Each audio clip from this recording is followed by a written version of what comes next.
Des employés de la primature xam la ne il n'y aura pas de motion de censure après-midi bi le président de la République Bassirou Diomaye Faye convoqué une session extraordinaire de l'Assemblée pour examiner des projets de loi ak pour parler de la DPG ñu positionné ko en troisième position ce matin cet après-midi la conférence des présidents se réunit pour fixer la DPG au 12 Yewwi Askan Wi mu ngi contesté nee na c'est Amadou Mame Diop et les gens de Benno ñoom ñoo nekk di violer l'article 97 du règlement intérieur de l'Assemblée nationale.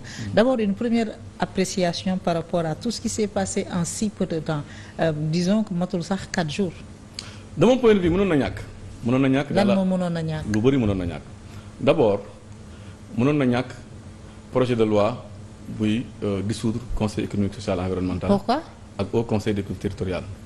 D'autant plus que c'est le président de la République lui-même qui nous a dit que bon il n'avait pas la majorité à l'Assemblée nationale xam na ne donc su fa yóbbee projet de loi kenn du ko voter parce que la question de au conseil des collectivités territoriales ak conseil économique social et environnemental.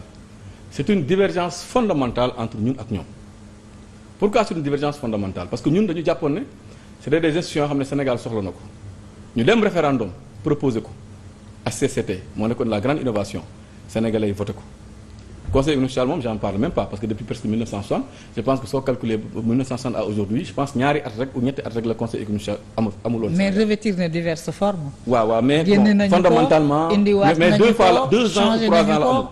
2 ans ou 3 ans la amul je pense bien donc cela veut dire que ñun c'est une divergence fondamentale parce que ñoom étant dans l'opposition ils disaient que oui c'est des institutions budgétivores des institutions yu am donc divergence fondamentale boobu war na xam ne ñun on ne pouvait pas reculer ci suñu principe yooyu ñu xam ne amoon nañ ko ba tax ñu teg ko fa mettre en place donc xamoon na ne ñi mu jàkkaar loolu te nga xam ne moom nangu na ne ñoom ñoo am majorité du ñu mus a voter loolu donc waroon nañu mën a defal l'économie de cette farce. Mais avec un bon maillage, ça aurait pu passer hein. Maillage mooy lan. Vous êtes passé de très près hein. C'est 83 députés. Non mais 83 députés. C'était pas une loi organique. Yaa ngi dégg c'était pas une loi organique. D'accord mais ça devait aller. D'accord ils auraient fait l'effort ils auraient. Non mais en tout cas pu attendre 99 députés. Mais quelle qu'il soit la situation Maïmouna quelle que soit la situation bu ñu koy déposer xam nañu ne c'était juste benn farce de mauvais goût xamoon nañu ne lii du dem fenn.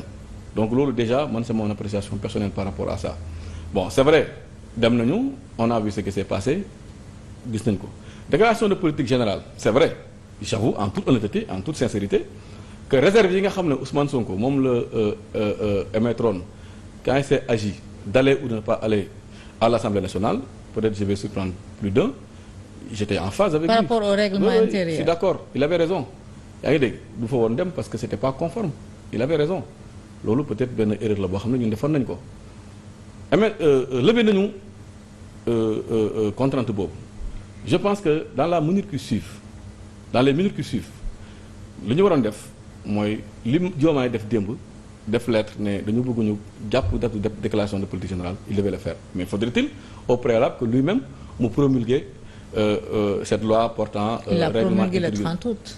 Donc voilà ñun après lañ koy soog a yegg barki démb lañuy soog a yegg ne promulgué depuis le 30 août donc loo promulgué depuis le 30 août donc depuis le 30 août Diomaye devait prendre la décision def décret pour demander à l'Assemblée nationale li ñu mujjee def nii pour mu ibbi session pour dem ci déclaration de politique générale su ko defoon tey débat bi am yi yëpp du fi am te je pense que moom moo amoon intérêt jàmm am ci réew mi ndax moom moo jiite réew mi donc moom moo promulgué le 30 août le 30 août su signé woon on parle de délai de 7 jours comme de 8 jours donc tey le 8 août au plus tard dinañ ci dem.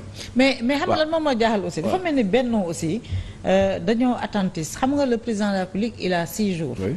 bu promulgué wul au bout de 6 jours. Oui. Le président de l'Assemblée nationale peut promulguer. Oui. Pourquoi le président de l'Assemblée nationale n'a pas promulgué pourquoi ngeen toog di xaar Diomaye comme s'il était le seul à avoir l'initiative de la promulgation. waaw mais xam nga tamit dans une cacophonie générale su amee je pense que bu nekk day toog nga xool c'est-à-dire que ñoom ñëpp d'accord nañu ne Diomaye promulgué na loi bi moo doon gën a taaru ci suñu démocratie moo doon gën a neex ci suñu waxtaan suñu biir que plutôt que ñee xaar nañu Diomaye ba sonn forcé nañu def nañu acte boo xam ne tey war nañu mën a dem directement vers une déclaration de politique générale je reviens sur li ma doon wax donc tey ñoom ñi nga xam ne ñoo yor réew mi nga xam ne jàmm réew mi ñoom la war a gën a soxal apaisement ci débat politique bi ñoom la war a gën a soxal promulgué depuis le 30 août je pense que le 1er septembre lettre bi génn démb le 1er septembre la waroon génn donc tey du ñu sax dugg ci ay problème mu interprétation waa alinéa article 97 bi la wax waa donc da nga war a xaar 8 jours wala war a xaar 7 jours loolu moo nekk sama appréciation par rapport ak actes yi nga xam ne posé nañu ko maintenant par rapport ak position bu Benno tey ni ma d'accordé que démb Ousmane Sonko moo am dëgg si le fait que règlement intérieur bi dañu ko waroon mettre à jour pour mun a ñëw Assemblée nationale tey noonu laa d'accordé ak député Benno Bokk Yaakaar ñu taxaw fixer la date du 11 pour ne heure bi la war a ñëw d'autant plus d'ailleurs que y a l'esprit de la loi su fekkee dañ leen ne 8 jours avant ñuy def déclaration de politique générale bi lañ leen war a informer pour la tenue ñëpp xam nañu ne principe bi mooy mettre leen à l'aise pour que ñu mën a préparer wu pour mettre à l'aise ñu ne par exemple may mun a lebal naa la sama 100 francs waaye balaa ma la kaa fayeku il faut que ñu toog 8 jours loolu c'est pour te donner un délai pour nga mën a préparer wu. mais ma la bett par exemple quoi. non loolu délai constitutionnel est un délai constitutionnel. mais attention mais dama la bëgg expliquer mais un délai constitutionnel d'abord a un esprit. non un délai constitutionnel est un délai constitutionnel. non dafa naa may mun a xam nga délai constitutionnel nga wax mais délai constitutionnel dafa am esprit d'abord esprit bi la ñuy war a wax d'abord esprit bi mooy lan moo tax ñu ne assemblée dafa war a am 8 jours pour loolu ñëpp xam nañu ne c'est pour que assemblée kenn bañ ko jël au dépourvu waaye léegi assemblée boobu nga bañ a jël au dépourvu mu taxaw wax ne non non non man heure bi laa ko bëgg convoquer bien vrai que délai bi sax à la limite parce que on parle du 11 et du 12 maanaam moins de 24 heures. D'accord. Quand même pour l'apaisement xaaral rek. D'accord mais c'est moins de 24 heures xaaral rek pour l'apaisement pour jàmm pour salaam vraiment war nañu mën a def déclaration de politique générale et fu may terminer l'histoire bégaye encore et l'histoire là c'est l'histoire récente on se rappelle encore élection présidentielle yi passée ñaata délai constitutionnel la ñu respecté wul pour aller aux élections. c'est le conseil constitutionnel. non xaar rek non waxuma ay kan la ndax conseil constitutionnel la ndax assemblée parce que conseil constitutionnel institution la comme nu assemblée nationale nekkee institution comme nu gouvernement wala président de la République nekkee institution. c'est l'institution suprême. waa xaaral rek dama lay wax de notre armature juridique moom moo autorisé loolu fii conseil constitutionnel intervenirul. non man xaar dañ ne 8 jours bu ñu déposé après 8 jours après l'ouverture de la session 8 jours le 12 la leen di yóbbu.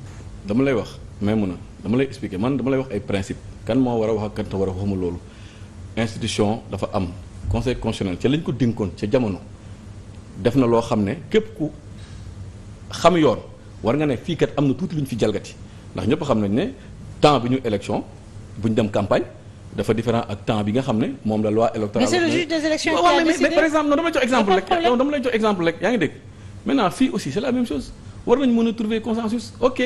il y a eu 3 mois la waroon wuy ji mais 3 mois mënu ko wuy ji am na dépassement de délai de la même manière aussi war nañu mën a nangu moins de 24 heures yaakaar naa ñun amel lañ ko Sénégalais pour au moins ñu mën a stabiliser les débats politiques yaa ngi dégg nit ñu mën a débat ci jàmm débat ci salaam d'autant plus que premier ministre je pense war na mën a am lu mu war a mën a taxaw wax devant les députés et ça sera tout à l'honneur de la démocratie donc man pour man li ñu war a def vraiment nañu apaiser le truc fexe ba Assemblée nationale Ousmane Sonko mun fa dem le 11 comme ni ko député Assemblée nationale waxee le 12 ak le 11 vraiment c'est moins de 24 heures. mais je te parle de principe. je te parle de principe. pourquoi est-ce que même pour la conformité du règlement intérieur de l'Assemblée nationale pourquoi est-ce que on veut faire des arrangements avec les textes de loi quand ça vous arrange c'est-à-dire. yéen a supprimer le poste de premier ministre. ngeen dindi tout ce qui est référence au premier ministre. Oui. Mais boo leen delloo siwee le poste de premier ministre mais la première obligation c'est de conformer le règlement intérieur. ngeen ne non garaawul la constitution règle le problème yow nee nga il est d'accord là on dit que l'article 97 nee na c'est 8 jours après. mais l'article 97. dafa ñëwoon xaaral 8 jours après ça vous amène au 12. xëy na kay li ngeen di ragal mooy. li ngeen di ragal mooy que Diomaye jouer leen un mauvais tour et que le 11 nu mu tudd le 12 à 1h du matin qu'il sorte un décret pour annoncer la suppression de la dissolution de l'Assemblée nationale. xëy na loolu ngeen di ragal. article 97 moom moo fixé 8 jours yi. article 97 moom moo fixé 3 mois yi au plus tard 3 mois avant maintenant nga ne nag 3 mois amul parce que règlement intérieur bi dafa am benn faute boo xam ne moom la Assemblée nationale def ba règlement intérieur bi ñu war ko mettre à jour il fallait avoir un délai pour mettre à jour le règlement intérieur délai boobu moo tax tey ñu dépasser les 3 mois de la même manière man ma mun la tax ne la xam nga Diomaye xaar ma dafa un peu après sa nomination le premier ministre article 97 du règlement intérieur après sa nomination le premier ministre fait sa déclaration de politique générale devant l'Assemblée nationale. Cette déclaration est suivie d'un débat qui voilà bon en cas de vote de confiance celle-ci est accordée à la majorité absolue. La déclaration de politique générale doit intervenir au plus tard 3 mois après l'entrée en fonction du gouvernement. L'Assemblée nationale doit être informée 8 jours au moins avant la date retenue. Je suis parfaitement d'accord mais mu ne man je te parle de principe. Hier on était le 4. waaw soo compté lu diggante le 12 la soo nee 4 12 ngay def 4 5 6 7 8 9 10 11 12. diggante 11 ak 12 ba xaaral. qui devrait être retenu. waaw léegi xaaral su fekkoon sax ne ñoom Diomaye bu mu defee promulgation bi man je pense que à la minute qui suit dafa waroon mën a demander à ce que ñu ubbi session bi à l'Assemblée nationale donc ce problème là du am sax yaa ngi dégg de la même manière nga taxaw nga ne règlement intérieur Assemblée nationale suñ ko mettroon à jour problème bi du am parce que 3 mois yi doon nañu ko respecté de la même manière aussi man en tant que sénégalais mun naa ne Diomaye keroog bu mu promulguer cette nouvelle loi là portant règlement intérieur de l'Assemblée nationale su fekkoon à la minute suivante moom la demander à ce que ñu ubbi session à l'Assemblée nationale problème bi du am. mais lan ngeen di ragal.